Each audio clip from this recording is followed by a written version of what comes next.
দক্ষিণ এশিয়া অঞ্চলের বিশ্বকাপ নামে খ্যাত এই প্রতিযোগিতার শিরোপা জয়ের উৎসবে মেতে ওঠে স্টেডিয়াম সহ সারা বাংলাদেশ।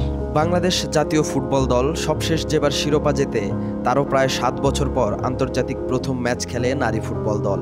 2010 সালে নেপালের বিপক্ষে প্রথম ম্যাচের পর কেটে গেছে 15 বছর।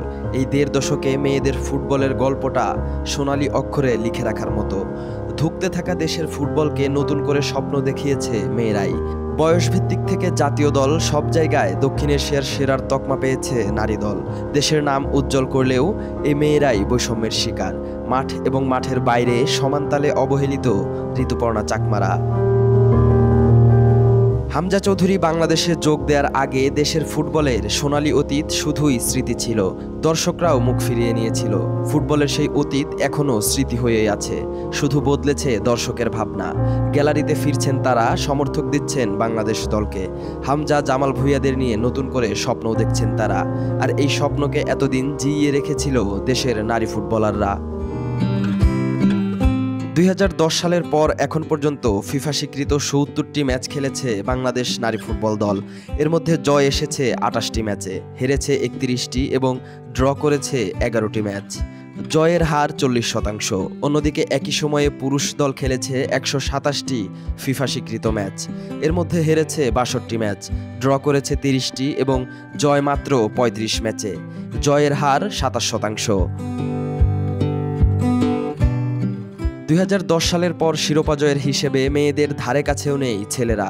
এমনকি গত 15 বছরে একটি শিরোপাও জিততে পারেনি পুরুষ দল।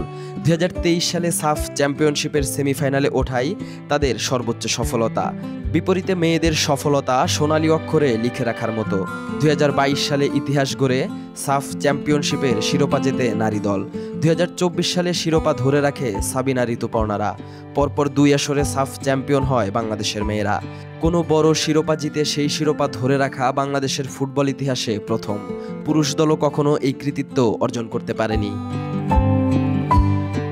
দেশের ফুটবলে মেয়েদের হাত ধরে এত অর্জনের পরও অবহেলিত রয়ে গেছে নারীরা।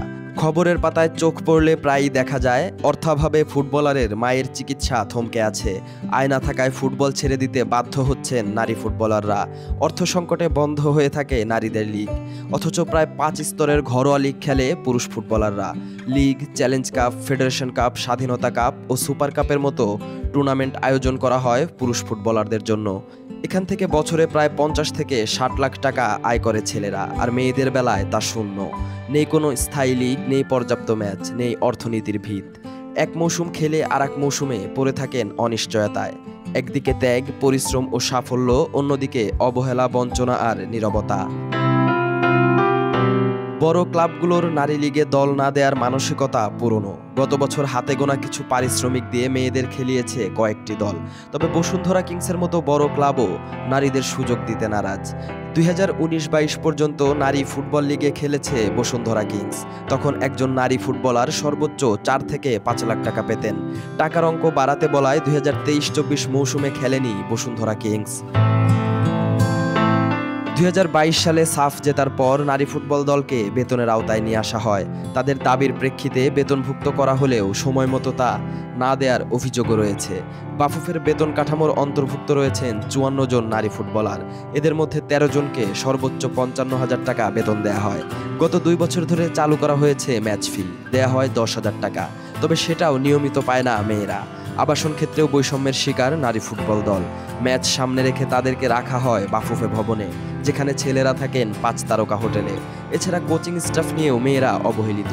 ছেলেদের একাডেমির জন্য নিয়ে আসা কোচ পিটার বাটলারকে দেয়া হয়েছে নারী ফুটবল দলের দায়িত্ব। এত বৈষম্যের শিকার হয়েও মেয়েরা থেমে থাকেনি। বাংলাদেশকে নিয়ে গেছে অনন্য চূড়ায়। এএফসি এশিয়ান কাপের মূল পর্বে জায়গা করে নিয়েছে আফিদা ঋতুপর্ণারা। সেখান থেকে সরাসরি বিশ্বকাপ খেলার সম্ভাবনাও জেগেছে নারীদের। নিয়মিতই বাংলাদেশ ফুটবলে এমন সম্ভাবনা জাগিয়ে যাচ্ছে মেয়েরা। বৈষম্য কমিয়ে নারী ফুটবলের দিকে নজর দিলে মেয়েরাই একদিন বাংলাদেশকে বিশ্বমঞ্চে নিয়ে যাবে, এমন আশা করাই যায়।